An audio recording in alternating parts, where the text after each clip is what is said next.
அனைவருக்கும் வணக்கம். கதையின் தலைப்பு உதயமும் அந்தியும். கதையை எழுதியவர் திரு திவா ராஜேந்திரன் அவர்கள். வாசிப்பது கல்பனா முரளி. மதிய உணவு நேரம் தாண்டி 1 மணி நேரம் ஆகியிருந்தது. வீட்டில் யாரும் சாப்பிடவில்லை. அனைவரும் ஒரு மரணத்தை எதிர்நோக்கி காத்திருந்தனர். சொந்த பந்தங்களின் வருகை வீட்டை நிறைத்து கொண்டிருந்தது.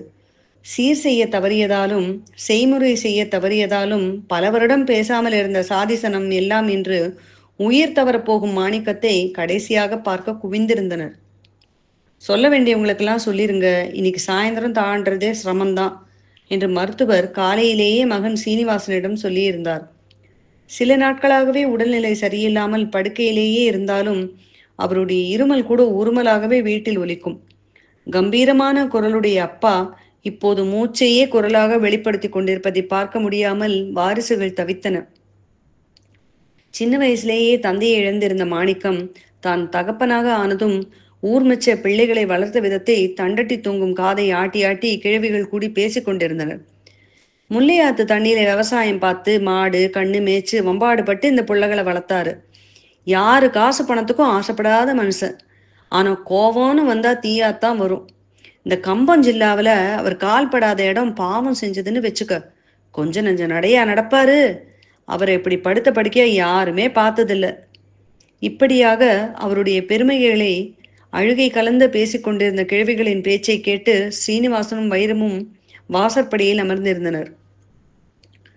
பிள்ளைகளுக்கு பரோட்டா பிரியாணி வாங்கி கொடுத்தே சொத்தை அழிச்சார். பொருத்தம் பார்த்து கல்யாணம் பண்ணி வைக்கிறதுல பெரிய ஆள் இல்ல.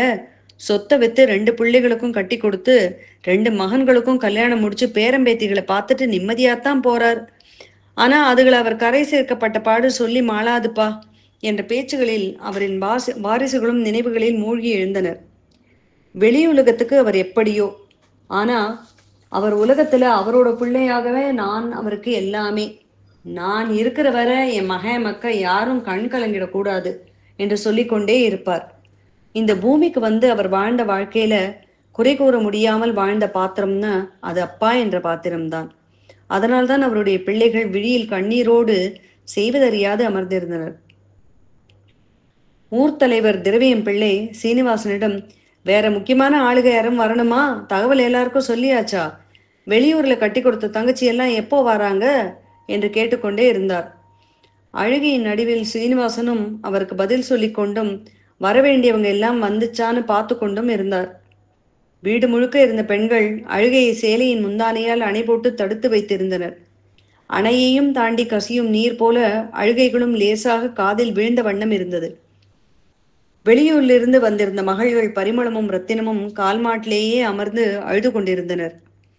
தலைமாட்டில் அமர்ந்திருந்த மாணிக்கத்தின் மனைவி சந்தனத்தம்மாள் தன் தலைக்கு கையால் முட்டு கொடுத்து கொண்டே கண்ணீர் விட்டபடி மாணிக்கத்தின் முகத்தை பார்த்தபடியே அமர்ந்திருந்தாள்.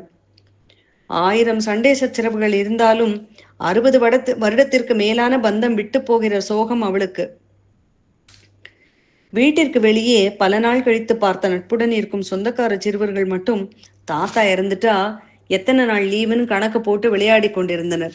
சுற்றி நின்றிருந்த 3 தலைமுறை சொந்தங்களுக்கு நடுவில் சுயநினைவில்லாத உடலோடு சுவாசத்தில் மட்டும் உயிரை பிடித்து இழுத்து விட்டு கொண்டிருந்தார் மாணிக்கம்.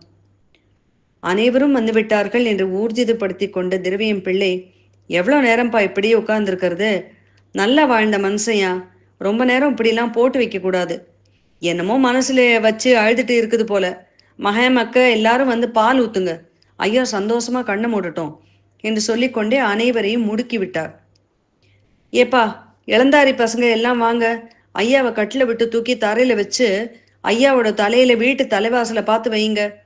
ஏம்மா இந்த பசும்பாலும் வலம்புரி சொங்கும் கொண்டு வந்து ஐயா தலைமாட்டில் வைங்க என்று உத்தரவு பிறப்பித்து கொண்டே மகன் சீனிவாசனின் காதோரம், மகளுக மட்டும் உங்க பேரை சொல்லி ஊத்துங்க, அதுலேயே ஆயிருச்சுன்னா சரி, இல்லைன்னா பேர பிள்ளைங்களை ஊத்த சொல்லலாம் என்று சொல்லிவிட்டு சங்கில் பால் ஊற்றி சீனிவாசனிடம் நீட்டினார். சீனிவாசன் கையில் சங்கை வாங்கும் போதே கைகள் நடுங்கியது. அழுகை பீரிட்டு வந்தது. அவர் அழுகையை அடக்கப்படும் சிரமங்களை பார்க்கும் போதே அனைவருக்கும் அழுகை தொண்டை அடைத்தது. அப்பாவை அப்பா என்று அழைத்ததே பல நாட்கள் இல்லை. பல வருடமானதால் அப்பா என்று அழைக்க வாய் வரவில்லை. பக்கத்தில் இருந்த திரவியம் பிள்ளை தட்டி கொடுத்து மெதுவாக, சொல்லுப்பா என்று தோளை அழுத்தினார். மிகவும் தழுதழுத்த குரலில், அப்பா, பால் வித்து வளர்த்த என்ன உனக்கு பால் ஊத்த வச்சிட்டீங்களே என்று கேவி அழுது, உங்க மூத்த மகன் சீனிவாசன் பால் ஊத்துறேன் என்று சொல்லி 3 முறை பால் ஊற்றினார். சீனிவாசன் என்று பெயர் சொல்லும்போது மட்டும் கண் திறந்து மூடியது. அடுத்த மகன் வைரம் அதே நிலையில் அழுது கொண்டே இருந்தார். அவரால் கைகளில் சங்கை ஏந்தவே முடியவில்லை. கீழே சிந்தாமல் இருக்க திரவியம் கையை பிடித்து கொண்டார். அப்பா, நீ காட்டை வித்து படிக்க வச்சோம், கடைசி மகன் வைரம் பால் ஊத்துறேன்பா என்று அழுது கொண்டே ஊற்றிவிட்டு திரவியம் மேல் சாய்ந்து அழத் தொடங்கினார். முன்பு போல் பேர் சொல்லும்போது மட்டும் கண் திறந்து மூடியது. அடுத்ததாக மகள்களும் பாடுபட்டு கட்டிக்கொண்டு அப்பாவிற்கு பால் ஊற்றினர். உயிர் இழுத்து கொண்டே இருந்தது. சுற்றி நின்றிருந்த சொந்தங்கள் நடைப்பதை வேடிக்கையோடும் சோகத்தோடும் வாயில் அணை கட்டியவாறு பார்த்து கொண்டே நின்றிருந்தது. வயதான கிழவிகள் எல்லாம் ஒப்பாரி வைக்க ஆயத்தமாக குழுமி அமர்ந்திருந்தது. அடுத்ததாக திருமணமாகியிருந்த பேரப்பேத்திகள் முதல் கைக்குழந்தை வரை அனைவரும் அதே போல் பேர் சொல்லி பால் ஊற்றினர். வைரம் அழுகையை அடக்கி கொண்டு கடைசி பேரனான தன் 2 வயது மகன் ஆகாஷை தூக்கி வந்தான். அந்த குழந்தை சுற்றத்தை பார்த்து சிரித்து கொண்டே வந்தது.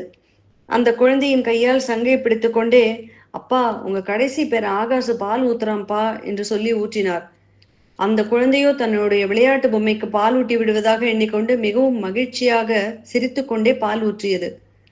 அந்த மழலை சிரிப்பு சுற்றியிருந்த அனைவரின் அழுகைக்கும் அணை போட முடியாமல் தவித்தது. அந்த குழந்தையின் கடைசி சொட்டு வீழ்ந்ததும் தன் அடிவயிற்றிலிருந்து ஒரு அகோரமான சத்தத்துடன் இழுத்து தன் உயிரை விட்டார் மாணிக்கம். அந்த சத்தத்தில் குழந்தை பயந்து அதுவும் கத்தி அழத் தொடங்கியது. சட்டென்று தன் துக்கத்தையும் தாண்டி வைரம் குழந்தையை வெளியே தூக்கி கொண்டு ஓடிப்போய் அவனை பயத்திலிருந்து வெளிக்கொணர சமாதானப்படுத்த முயன்றார். 2 நிமிடம் அழுதுவிட்டு அருகே இருந்த டீக்கடையை பார்த்து கை காட்டி அழுதது. வைரம் தந்தை இருந்ததையே மறந்துவிட்டு நேராக டீக்கடைக்கு சென்று குழந்தை கை காட்டிய பால்பன் வாங்கி ஊட்டிவிட்டான். சிறிது நேரத்தில் குழந்தை சிரிக்க ஆரம்பித்தது. தந்தைக்கு பால் ஊற்றிய ஈரம் காயாத கைகளில் பால்பன் வாங்கி ஊட்டும் போது ஓர் தந்தையின் பாத்திரத்தை உணரத் தொடங்கினான் வைரம். அவனை அறியாமல் கண்களில் துடித்த கண்ணீரை காற்றில் கையசைத்து விளையாடும் குழந்தை யதார்த்தமாக துடைத்து விட்டது. நிலா உதித்திருந்த அந்த அந்தி சாய்ந்த பொழுதில் ஆதவன் முழுவதுமாக மறைந்திருந்தது. இந்த வீடியோ பற்றிய கருத்துக்களை கமெண்ட் பண்ணுங்க. சேனலை மறக்காம சப்ஸ்கிரைப் பண்ணுங்க.